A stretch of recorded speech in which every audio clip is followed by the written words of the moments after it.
I was technically homeless at the time. I was sleeping on my rugby buddy's couch. I declined $250,000 a year, give or take, at McKinsey to pay myself $48,000. Had no idea what I was doing. Was literally talking to myself on the couch and being like, good job, Blake. Like, graduated HBS, like had an offer from like the New York Yankees of management consulting. Said no to start a tech company when you are not technical, awesome, and have no business experience. Did you think about taking it? Like, did you think about going back during that time? Yeah, absolutely. Absolutely. But I couldn't. Like, combat just changed me. If I have one superpower as a founder, it's the ability to learn and to be really clear on, I understand how people tick. I know how to make them feel cared about. I know how to communicate with them. I know how to lead them through adversity towards pursuit of a purpose that's bigger than themselves. The military gave me that.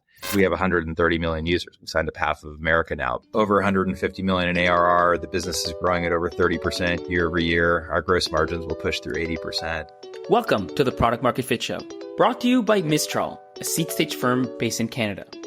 I'm Pablo. I'm a founder turned VC. My goal is to help early stage founders like you find product market fit. Well, Blake, welcome to the show. Thanks, Pablo. Thanks for having me on. So I'm looking at your background. I mean, it's quite unique. You were actually, you were in the Army before becoming a founder, and then you kind of did your MBA, and then you've been since 2010. So I guess it's been a 14-year journey for you, which, we like to think in the world of startups, things just happen, they explode super fast. It's never that way. It's always way longer than you think. But anyways, let's maybe start at the beginning. Like, I'm really curious about the origin story of ID.me, and maybe even just how you transitioned, right, from like being in the Army to all of a sudden, being a tech founder. Yeah. I mean, lawn mowing business, lifeguard, Army Ranger, and now I founded and I'm the CEO of a tech unicorn. Incredible. The military was transformational for me. It's like being captain of a sports team. I had scouts and snipers and a recon platoon, and spent 15 months in Iraq in 2006, 2007, running down largely Al-Qaeda leadership and some of the Quds proxies, which is the Iranian special forces that were operating over in the country. And I learned a lot about signal intelligence. I learned a lot about leadership. I learned a lot about iteration and adaptation, and how, a team that has a lot of raw potential when it's facing a novel problem set is pretty inefficient when it starts. But if you just keep getting a little bit better every day, it's just remarkable what you can achieve over time. So after I got back from Iraq, I went to Harvard Business School and was really just trying to get my life together. I lost some friends that were really dear to me in combat. I'd faced my own mortality and had carried the lives of 32 men with me every day. And, I'd met their wives and their kids in some cases, their parents, and just to process what I'd been through. And honestly, I'm so grateful to God that I brought everyone home. I never had to experience some of my friends, went through in terms of losing a soldier that they led. But I was looking for that same sense of purpose in my life. And after a summer at McKinsey, where I love the people, I just didn't feel the same sense of intrinsic satisfaction that I felt when serving. I realized there was this huge problem impacting military families, where the whole country kind of wanted to wrap their arms around the military, whether it was retailers or nonprofit government programs. And obviously military families wanted to access those programs, but they weren't available online because nobody could verify that community was, or members of that community were actually part of it. And obviously a lot changed from that initial insight, and even how we first started as a prototype in the early days. But that's the genesis of the whole thing. I have a bunch of questions, but I'm going to go off tangent a little bit. Like, the first thing is just on, having been in the military and then being a tech founder, you hear, for example, I was listening to a podcast yesterday and they're talking about, we want to hire Navy SEALs, right? And then you hear people talking about like, yeah, we're going to battle. Like, you hear all these kind of words translate over. And I'm curious, you actually having been on both sides, like, do things translate over? Is there actually any, like, I'm sure everything helps you, things you learn help you later, but like, it's obviously very different. Do you feel there are any like real similarities between what you have to do to get a tech startup off the ground and the sort of things you're learning and doing, actually in the military? I think that question is a fantastic one because it goes to the heart of credibility. Credibility has two parts to it. One are your skills and your experiences and your credentials, that when somebody speaks on a given topic, you have to have that basis of whatever it is that you're speaking from, where people go, oh yeah, like Pablo is super smart on that topic. Also the self-awareness and the vulnerability. And this is the other part of credibility, which is vulnerability and self-awareness to know when you're not expert on a topic. If I have one superpower as a founder, it's the ability to learn and to be really clear on, I understand how people tick. I know how to make them feel cared about. I know how to communicate with them. I know how to lead them through adversity towards pursuit of a purpose that's bigger than themselves. The military gave me that.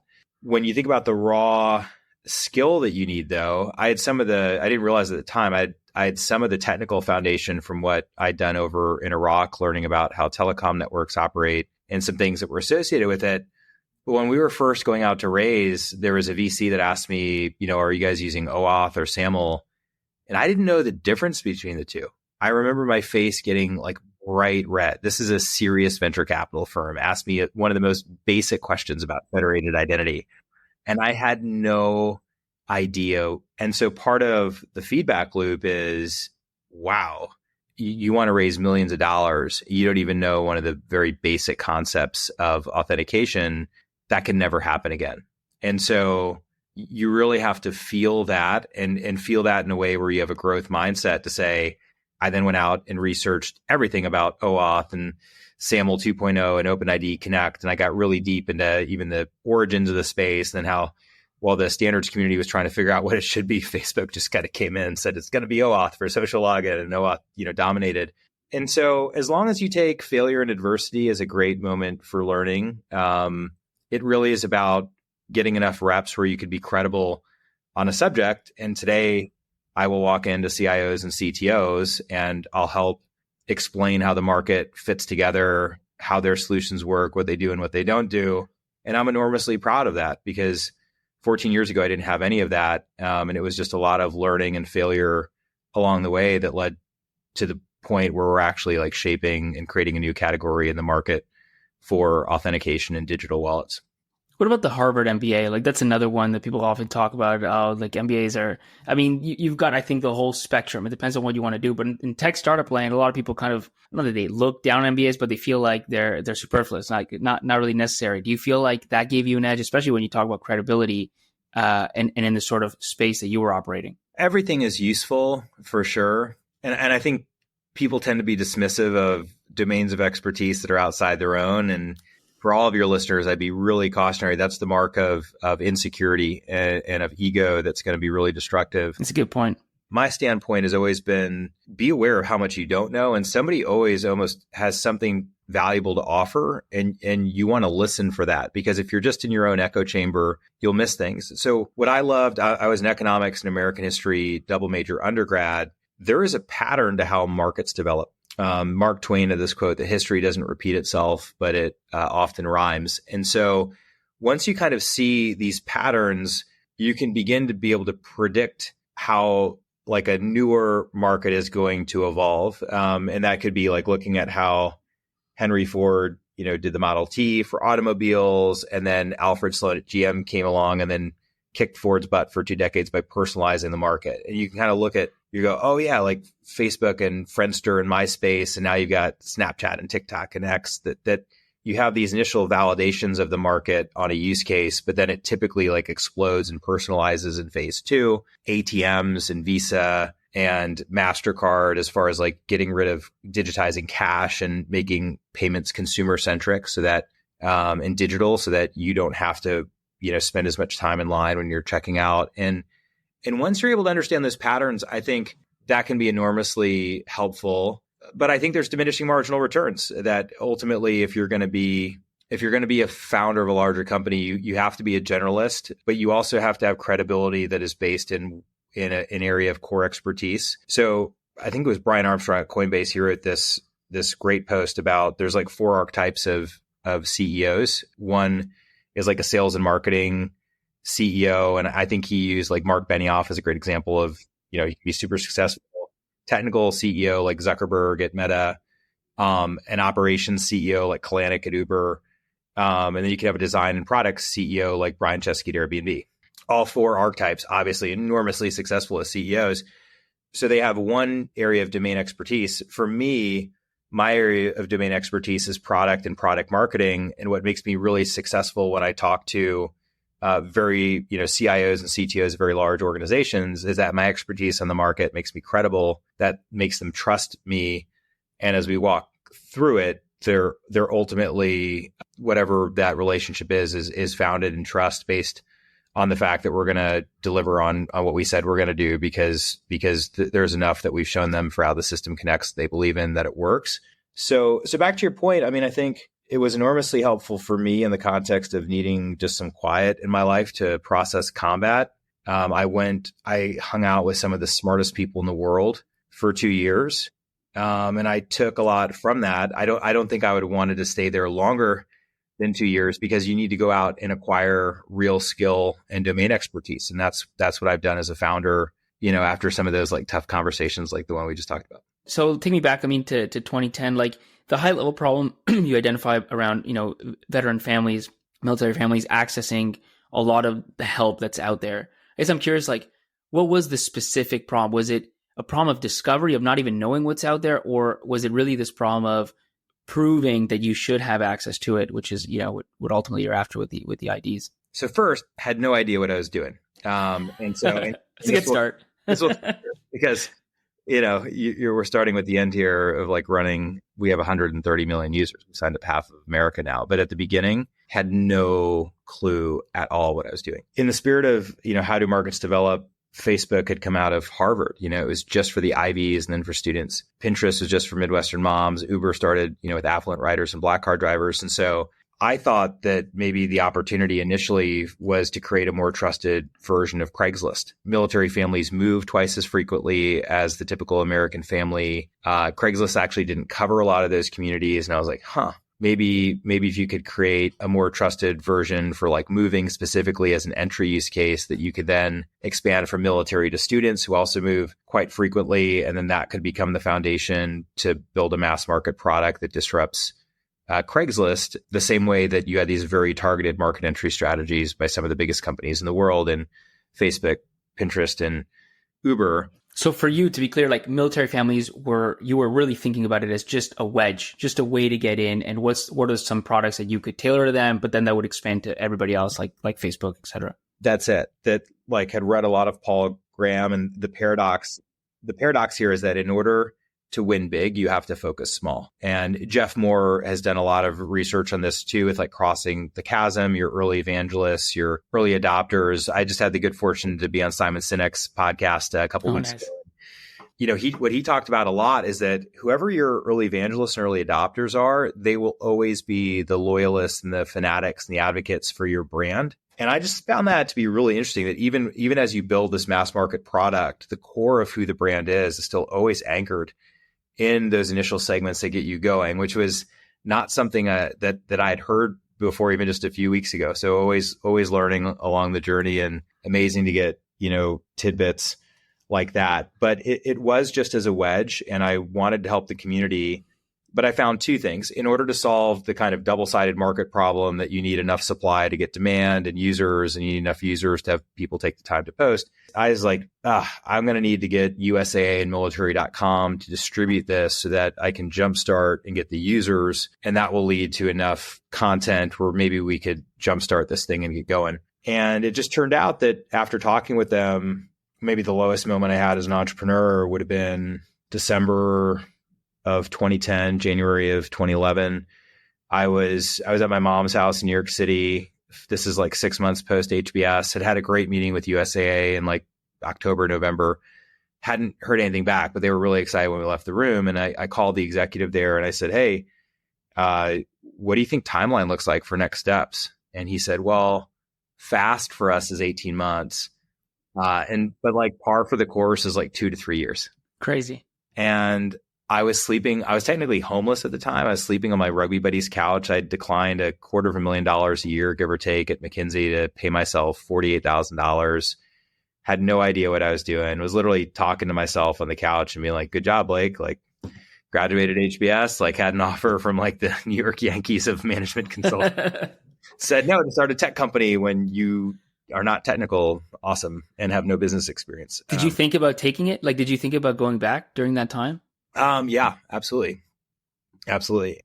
But I couldn't, like, combat just changed me. One, I think rewired me in the sense I was addicted to adrenaline. Also recognized that like life is so short that I felt that I had to make my life count and make a positive impact on people's lives. And so wanted to kind of channel that altered physiology into a way that could really help people, which is in many ways the core reason I became a soldier in the first place. So I called Kelly Purdue, who is my mentor and like my big brother now. And I was like, Kelly, I don't think this is going to work. And he said to me, never tell that to anyone ever again, especially not an investor, because they're not going to want to write a check to you. And he said, look, chin up, we'll figure this out and get through it. And Kelly has just always been in my corner. It's crazy the power of blind faith, like especially in 0 to 1. It's, something that I frankly never got great at, because if you are too close to like quote unquote reality and calculate the odds too much, it's just despair, right? But you just got to know it's going to work somehow deep down. Absolutely. It's the blind faith in people seeing, it's like a great boss who sees something in you before you even see it yourself, and they just trust you and they give you responsibility. That happened to me in the military with my commander who elevated me up quickly. But it also happened with one of my classmates at HBS. He wrote me a check for $80,000. I wasn't even really looking to like fundraise, and I thought I was going to McKinsey. He's like, I think that idea is really good. He's like, you should go do it. And I was like, but Brian, I don't know anything about business, literally. And he's like, you'll be all right. And then he introduced me to David Tisch, who was about to become the managing director of Techstars New York when he was just coming through Boston. I had coffee with him for 30 minutes. He wrote me a check for $20,000. But the most important check to me was from my older brother, Russ, who's, solidly middle class, like not wealthy by any means. And he insisted on writing me a $20,000 check. And I was like, Russ, please do not do that to me, because it's really going to stress me out. I have no idea what I'm doing. And he said, I'm like, why? Like, why would you write me a check? And he's like, well, you've never failed at anything that you really put your mind to. And I was like, that's the most screwed up thing you can say. It's like reverse psychology or something. But honestly, fear of letting down my friends and my older brother and their belief in me that was not warranted at all by anything at the time is what led to the formation of ID.me. Without them, I could honestly say the company wouldn't exist. It's crazy how much sometimes fear of failure, which can be casted as something negative, like fear of letting other people down, easily can be something positive that just fuels you. And you're not the first person to say something like that to me. I have a good friend of mine who said, I just couldn't let those people down. I just couldn't do it. And that, he had he ultimately succeeded and sold his business for close to 100 million, but he went through some real pain to get there. There's so much psychology about, and I imagine a sports psychologist could probably talk about this more in depth about, what's going on, but fear is a great motivator if it's used constructively. I mean, I was terrified, led over 450 combat patrols. Any decision I made that was the wrong one, I could have lost a fourth of my platoon, literally 8 guys to a bomb that was either buried or in a house or something. And that is on you at every moment. The ironic thing is that you need to compartmentalize and like let go of that fear of failure so that your unconscious mind can operate in a way that's free. Like whether it's sports or anything else, if you think about it too much, that's actually when you screw up. So I was just reading like this thread where I think the SEAL teams talk about the power of letting go, that when they drown them in the pool and their hands are tied, the natural tendency is to like exert yourself and try to kick up. But what you actually have to do is you have to let go, drop to the bottom of the pool, then bounce up off, get a breath. And so there's this paradox again, that by trying too hard and struggling, you actually fail faster. Whereas if you just let go and you're calm and you bounce. And so in combat, that was the scene from Band of Brothers, where Lieutenant Spears talks about you just have to act like you're already dead. You've already caught a round, and that allows you to let go of your own fear of mortality. Really powerful. So if you just accept the worst has happened, I failed, I've completely screwed it up. Why would that have happened? And then you can go, okay, well now I can go back to now and I'm playing with house money. It's just a liberating psychological trick to be able to use fear in a way that actually motivates you and allows you to perform at a very high level. Fear can be a cage or it can be fuel depending on how you frame it. I totally agree. And so you have those conversations, you have that fuel in you, and Craigslist thing is kind of, let's say, not off to a great start. What's your next move at that point? So two things happened, as we were kind of building prototypes.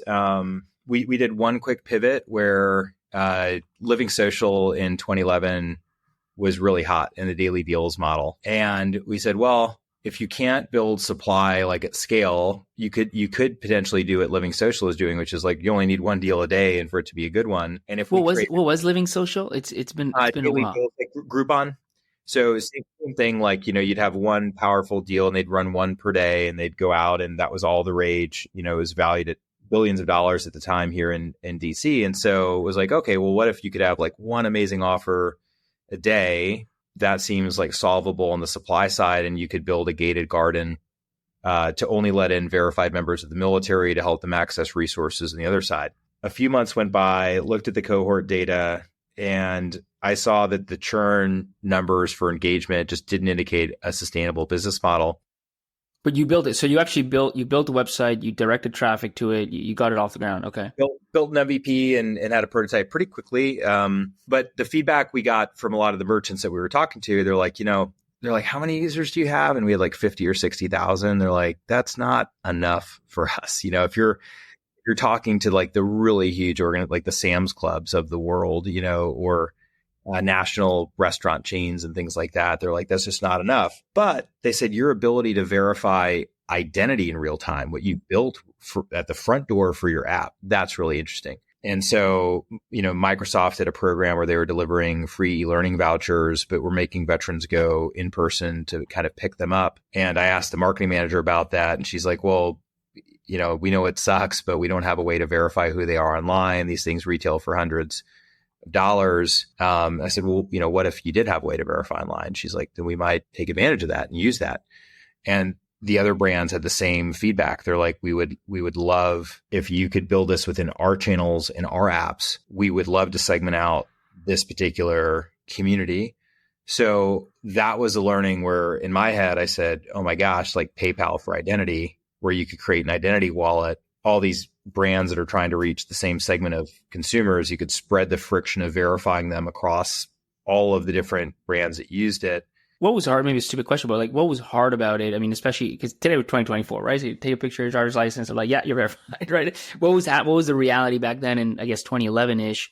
And why did most of these brands not have something like this? Yeah, well, the military and like nurse communities, it's not even driver's licenses and things like that. The source of truth for military service is DOD, VA, the National Archives, USAA for the banks. The National Guard is actually administered at the state level, and the reserves is like in this, different set. So all the data is siloed, and then the data is only digitized back to like roughly 1980. So all the Vietnam guys, they only have paper-based records.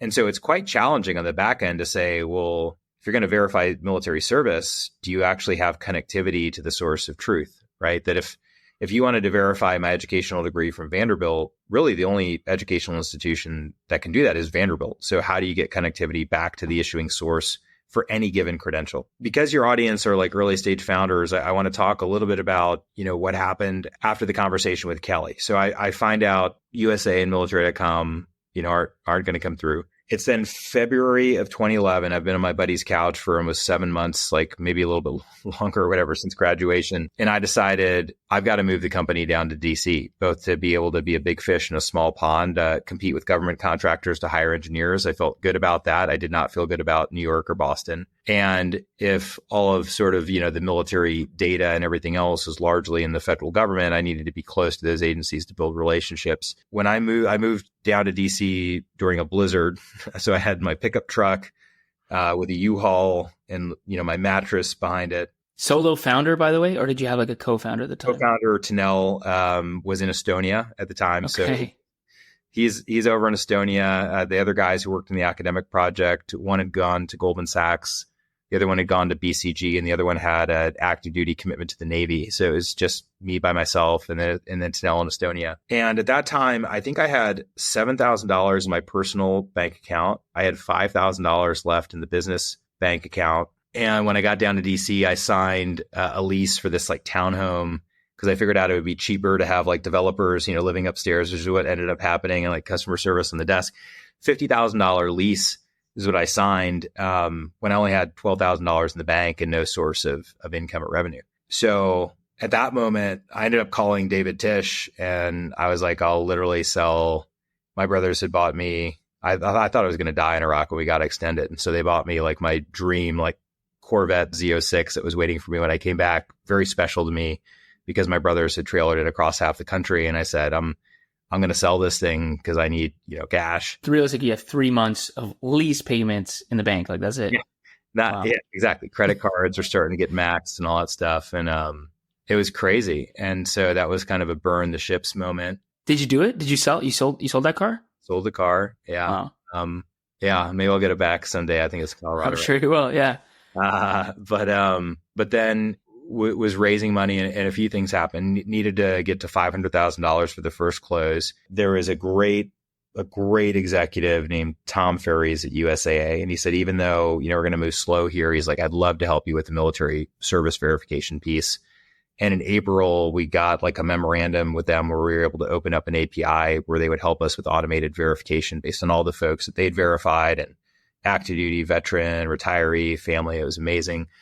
Based on that and our ability to get access to the data that we needed to help these brands out with their problem, we were about $450,000. I was flying from San Antonio to Philadelphia for Army Navy can't remember what it was for actually, because the timing for Army Navy I think would have been right. But in any event, I randomly got upgraded to first class, which never happened. I didn't fly enough to get upgraded first class. The guy who sits next to me, his name is Larry Cochran, multiple times successful entrepreneur, was part of a group of San Antonio investors that had backed Rackspace all the way up and then had benefited from the IPO.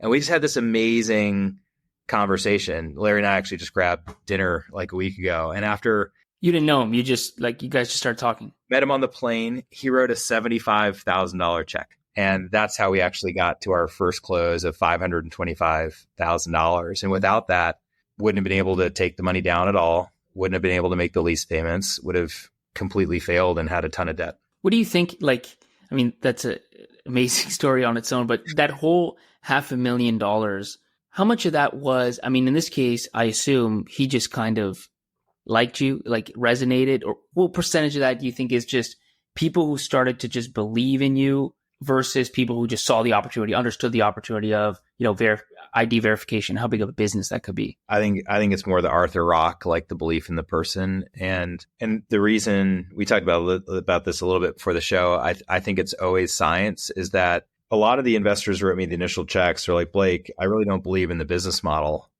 And then they would show me pictures of their child. And they'll be like, by the way, this is my daughter's college fund. And they go, but I believe in you. And so pressure. Yeah. Believe in the business model. This is your daughter's college fund, but then you're still putting it on me. It was almost like my older brother, just put it, a different way. And I think the reason why they still believed in me is that one of the things the military taught me to do is contingency planning and to make clear my assumptions. So when I laid out what I wanted to do with the capital, it was really framing it as like a series of scientific experiments. And here's the assumptions that I think are true. As we run these experiments, we're going to validate or invalidate these assumptions. If they're valid, we're going to do this. If they're invalid, we're going to do that. If it's something we haven't even thought of that happens, like we're going to take that in a very structured way. We're going to let the market dictate where we should move. And I think there's a lot of this now that I've read Steve Blank's 4 Steps to the Epiphany, started 8 companies, IPO'd 5 of them. There is a scientific method to building a company. And the only difference between a 0 to 1 versus an established company is that in 0 to 1, you are running experiments to try to find product market fit, depending on what type of market you're in, resegmenting or new. And as long as you run enough experiments and you pick the right experiments, you eventually will find a secret that nobody else knows. And entrepreneurship to me is about legal insider trading. Peter Thiel talks about this in a different way, that the number of startups that should be formed is equal to the number of secrets in the universe that matter about business and no one's yet discovered. So when you think about it as like, oh, I'm just trying to discover, once I discover, then I need to capture value, scale, which is a different set of skills. I'm like, that makes sense. And so reading those books, 4 Steps to the Epiphany, Crossing the Chasm, Clayton Christensen's like disruptive, innovation really gives you a foundation scientifically to understand doctrine. And then it's just up to you to get enough reps in order to become proficient as an operator. Very similar to the military. You learn a lot about tactics and doctrine, but you only really become proficient when you're walking combat patrols or in training when you're actually faced with situations. And after you have enough reps, just like sports or anything else, you eventually are like, oh, got it. Like, understand like the triangle offense philosophically, maybe for basketball and the Lakers, but you actually run it. And, Kobe Bryant got pretty good at that thing after, years and years of doing it. Do you remember some of the specifics? Like, do you remember maybe some of the assumptions that you might have had at that time, or some of the experiments that you would have wanted to run, especially some that like either totally fell flat or really, worked? Yeah. So I think, if you take the daily deal thing, the thing that would have had to work is that the primary distribution method was email. So it's the size of the list, but it's not just the size, it's the engagement of the list. So you need to increase the size of your list, but you also, engagement needs to be constant. To the extent that size goes up and engagement goes down, which has ended up what happening, Living Social raised over $1 billion. They went to zero. They went to zero because they didn't validate their unit economics. When I saw that the unit economics were not valid, I talked to their founder. I was like, I don't know what you're seeing, but mathematically, there typically is like a rhythm to e-commerce. The checkout conversion rate is almost always around 3%. And, with an AOV and margins, it's why that business model works for a ton of different companies and different verticals. That was not true. And so once I saw that the churn did not work, I went up to Andy Dunn's apartment. He was this is the power of the HBS network, Andy. And I had also hit it off. He became an early investor, founder of Bonobos, sold it to Walmart for $300 million plus. And that meeting was really transformational. So this is late 2011. We've done the first close. I've got hired like a head of product and a head of engineering, and we've got like front end developers sleeping upstairs, and customer service is out of the table. As we're running this daily deals site or whatever. And in this room were like the founders of Warby Parker, the founders of Venmo. Andy Ratcliffe is a Hall of Fame VC from Benchmark Capital, the founder of Wealthfront. And after he gave this like talk, I was talking to one of the founders of Warby Parker, and he looked at me and he said, "How much capital have you raised?" And I was like, at that point, I think we were up. I was like $2.5 million, because like McCombs Partners and everything else had come in after USAA. And he said, he just looked at me and he goes, "Don't fuck it up. Big stigma." And so this is like a Friday night. Like I rode the train back to DC. I just remember. This is, by the way, like just timeline wise, you raised this $2.5 million. This was when you'd already moved away from Daily Deals model, or you were still doing that? Still like doing it. So we'd done the first close at like $500,000. And then after USAA kind of got behind it with the verification piece of it, we raised some additional capital, and like McCombs came in. And so this is now like late 2011. And I knew from the unit economics and the math that this would not work. The business model didn't scale. And I thought about that comment all the way back. And I'm like, all right, you've already talked to enough of the brands. They're like, they don't want your app anyway. What they want is a digital wallet that they can embed into their flows. You've got one shot at this. Like the Warby Parker guy just said, like, you've got millions of dollars. Don't mess it up. And so if you're going to fail while going for like the really big idea. And so the next Monday when everyone came in, I said, listen, everything that we've been doing, it's wrong. So we're not going to do it anymore. How many people were you at that point? Probably like 15 or so. Okay. 50, give or take. And you can also hear this in like Mark Andreessen, like strong opinions that are weekly held. I said, this is what we've learned. It's not, they don't want a gated garden. They want an identity wallet they can put into their flows. And so really the opportunity here is to be like PayPal 2.0. And what we need to do is we need to build an identity wallet that can make social login and verify credentials portable. We're going to use protocols like OAuth and SAML 2.0 and everything else, just like Facebook Connect and Google have popularized. And we're going to target the military community is going to be our wedge, where we're going to help all the brands that want to, give back to the military community. We're going to give them a platform so that they can just plug into our network and then immediately be able to distribute these things online. Today, our customers are Apple and BMW and Fanatics and Ford and GM and Cedar Fair and everything else and Under Armour. But at the time, had no idea that it would be successful. So two things happened. As we started to talk to the brands about what we were going to do in the product, they said, Blake, amazing. And they're like, by the way, it's not just military. It's students, it's first responders, it's corporate employee rates and discounts. For many of them, now it's like their most profitable customer segment. So if you're a gas station, segmenting out professional truck drivers and gig economy drivers. I was like, holy cow, like it's almost like a portable CRM where the user can bring their own data and credentials with them. And then the government announced this program where they said, why are we making Americans create a different login in each government agency they go to and we pay a credit bureau? Why don't we just verify them once and then let them have a social login similar to what Facebook Connect and Google offer, where you can bring your verified credentials with you? And when I saw that, I was like, oh my gosh, like all the retailers that want to reach military, you have Veterans Affairs. All the retailers that want to reach students, you've got Department of Education and federal student aid. All the retailers that want to reach senior citizens, you've got Social Security and Medicare that begins when you're 65 and over. And there was this really interesting mesh of government agencies aligned to the specific audiences that we were serving. And that's when I was like, well, that's how my wallet and my IDs worked in person, that I could take my military ID to get a discount in retail. I could use it to get physical access to a military installation. A student can go to J.Crew and get 15% off. They then go get physical access to their dorm. It's the same wallet. It's the same product, same ID, but the risk is way different. The access privileges are way different. And once I saw that, I realized we had an opportunity to become the identity layer of the internet. For both sides, for enterprise and for government. For everything. So this is when I got both excited and terrified. So the exciting part was Facebook Connect and Google have showed that people hate managing passwords and they value social login, but you don't see those solutions in high risk use cases. You don't see them in government. You don't see them in healthcare. Is it because consumers don't value social login for high risk? No, probably because they might not trust the brands offering that. And there might be some privacy concerns around companies that track a lot of behavioral data within the app. Also getting into identity, hard to know, but the point is there was a void in the market. For identity verification, there was no combination of social login and verified ID where you could verify once and then have your identity move with you. Just like PayPal makes your payment credentials portable or Venmo makes your payment credentials portable. Why can't you make proof that Pablo's Pablo portable for government, for healthcare, for crypto, for fintech, for account recovery?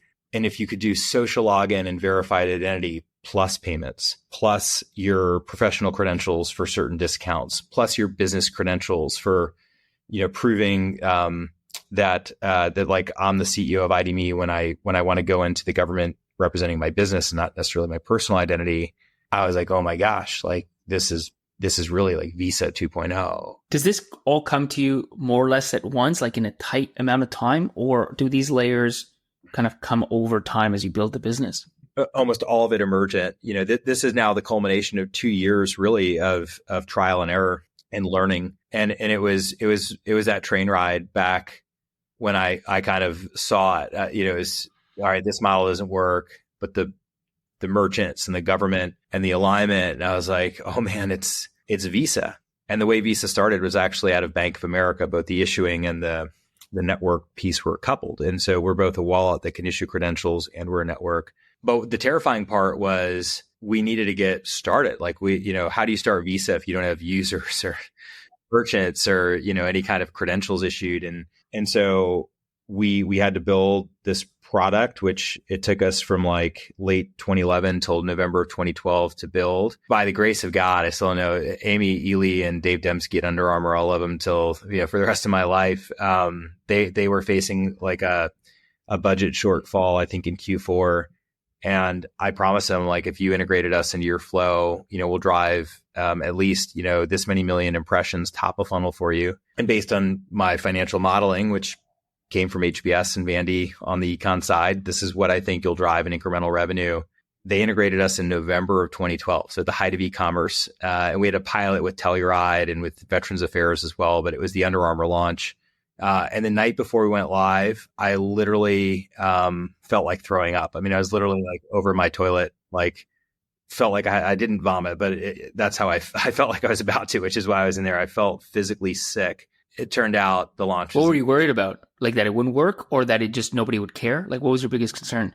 failure. If that launch had failed, it would have been over. But failure from what? Like from your tech breaking, or from just them announcing it and just no one cared that, you integrated it, no impressions, whatever? Just tremendous personal responsibility. Like all those conversations with my brother, with investors who are like, this is my daughter's college fund.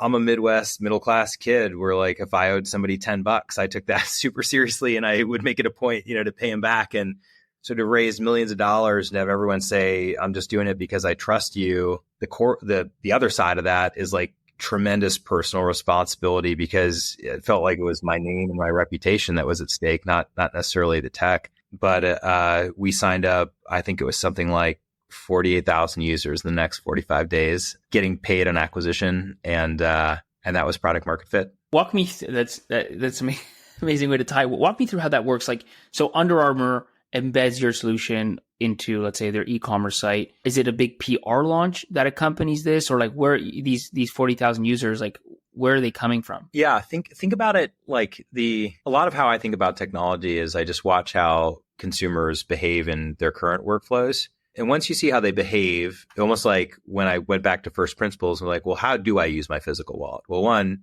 my wallet can go everywhere that I go and my IDs. And so in a retail context, when you get like a military discount or a student discount, you're typically pulling out your wallet at the point of sale where there might be a sign on the counter that says, thank you, heroes, like we're giving you 10% off, or we have a 15% off for students.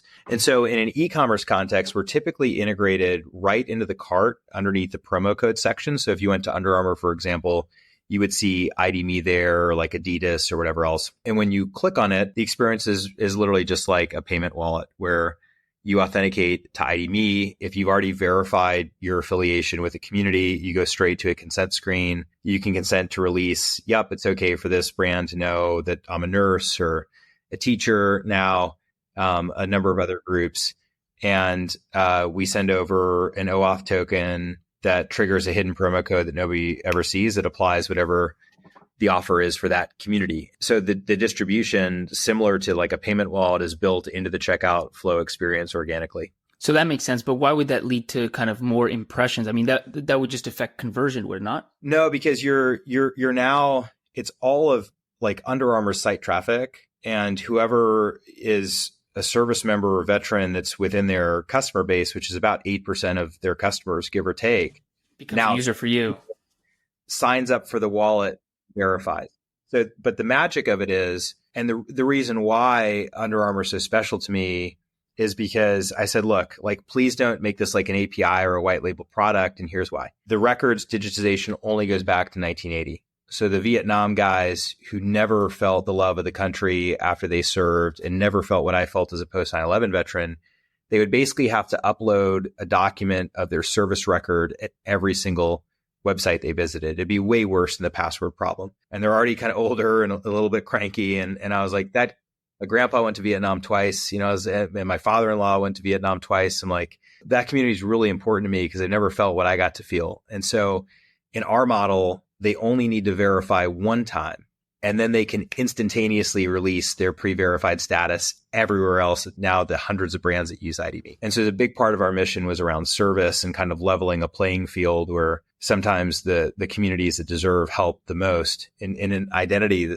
this is more about like low income communities that tend to not be represented as much in credit bureaus. If we can enroll them the first time and we use like a video chat process for that, once their identity is tied to the login, it can now move across 16 federal agencies, 40 state agencies where they have single sign on, and they can verify just as quickly as somebody who does have, this presence in records. So leveling the playing field, and our brand partners really bought into this vision of consumer centric identity, which is not just how we all use our wallets, but also because we can specifically help some of the weakest and most underserved communities, low income folks who need to access government, older military veterans who deserve, an even more frictionless experience. And that commitment to changing the world for the better for a lot of our service communities is something that now hundreds of brands have bought into, where nobody should compete on friction, especially not for first responders and some of those other people that we get to serve.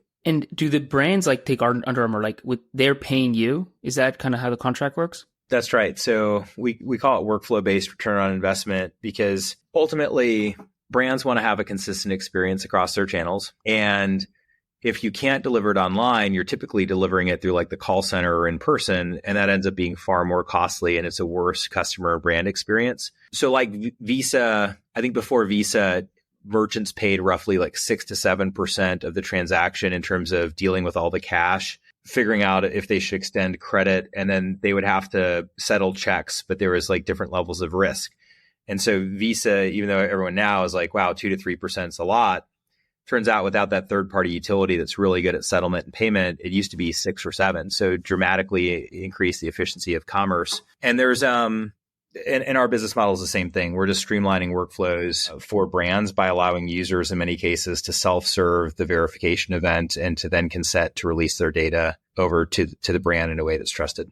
Was that tough to validate at the beginning? Like the first few customers, when you're pitching them this sort of ROI, did they feel like, I wonder if that's really going to play out? I'll do this because I want to support this group, or did they kind of buy into the math? Yeah. I mean, even on the modeling side, this is where, again, like you leverage your background, your skills. So magna cum laude from Vandy, Harvard Business School, McKinsey. I know how to model. I know how to make assumptions, but there's so much volatility in what the assumptions could be. And so there were these things of like, what's the new to file user ratio going to be? Am I going to cannibalize this where somebody would already be checking out and they would happen to just like apply the purchase? I'm just giving up margin, all these other questions. And, I think the early metrics that came back, 70% of the users who used the program were new to file.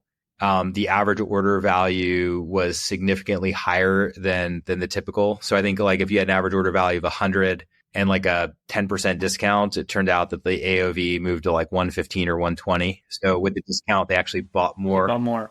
Yeah. And then the loyalty of the cohorts proved to be quite compelling because the brand had formed an emotional relationship based on honoring service, which endeared the brand, that those customers then tended to shop more frequently. And so what a lot of our brand partners told us, and I had no idea that this would be true until we actually like ran the experiment. They're like, we did this for corporate values, but this is one of the most profitable programs we've ever run. And that's when they're like, can you do students? Can you do first responders?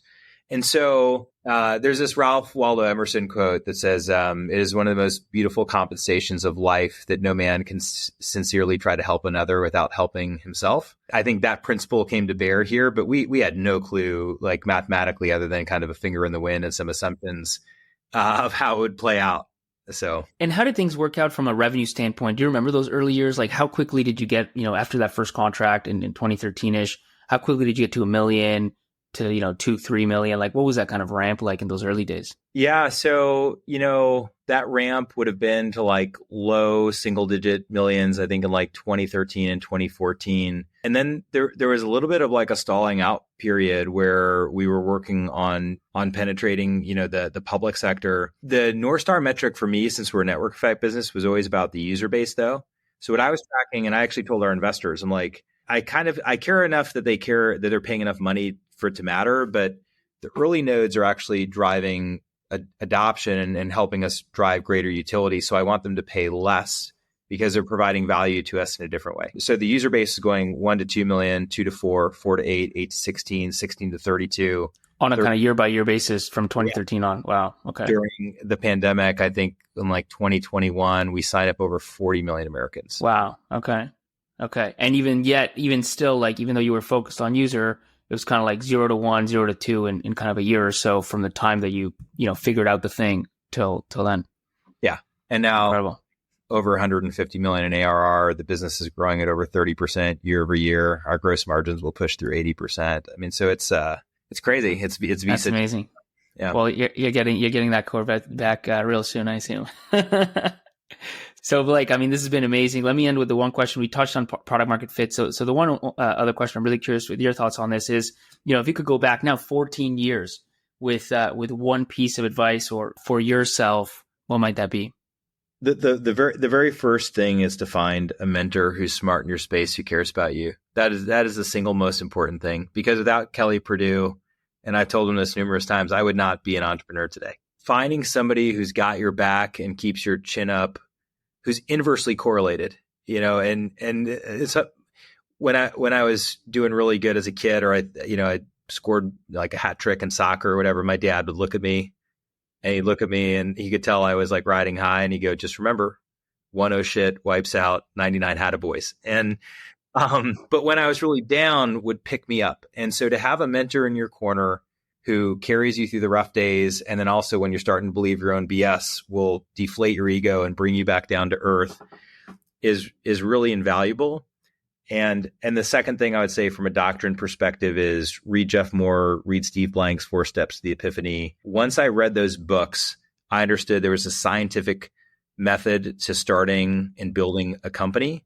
And now, like, if you gave me enough capital and time, there's no doubt I would build another unicorn just by using the scientific experiment to find another secret in the market that unlocks a whole different kind of journey. Love it. And by the way, for those who don't know, who is Kelly Purdue? Kelly is a intelligence officer, airborne ranger qualified. He actually won season 2 of The Apprentice. So he was like the face of LinkedIn for a period of time. And David Tisch recommended him to me. He'd gone in and successfully exited several companies. VCs really liked him. He'd done turnaround events, and now he's running an early stage venture fund called Moonshots Capital. But for me, he's like a big brother, and he changed the arc of my life. Perfect. Well, Blake, thanks. Thank you very much for jumping on the show. It's been great. Of course, Pablo. Thank you. I just gave you content that you liked so much, you actually listened to the end. And guess what? You didn't pay a single dollar. Not only that, I didn't even put any ads in your face. So you just got a bunch of content for free. And now that I've delivered that value, I'm asking for something in return. Open your app, open Apple Podcasts, open Spotify, open whatever app you use to listen to this, and hit that follow button. It's actually going to help you, because it's going to help you make sure you don't miss out on the next episode, which you like so much that you listen to the whole thing.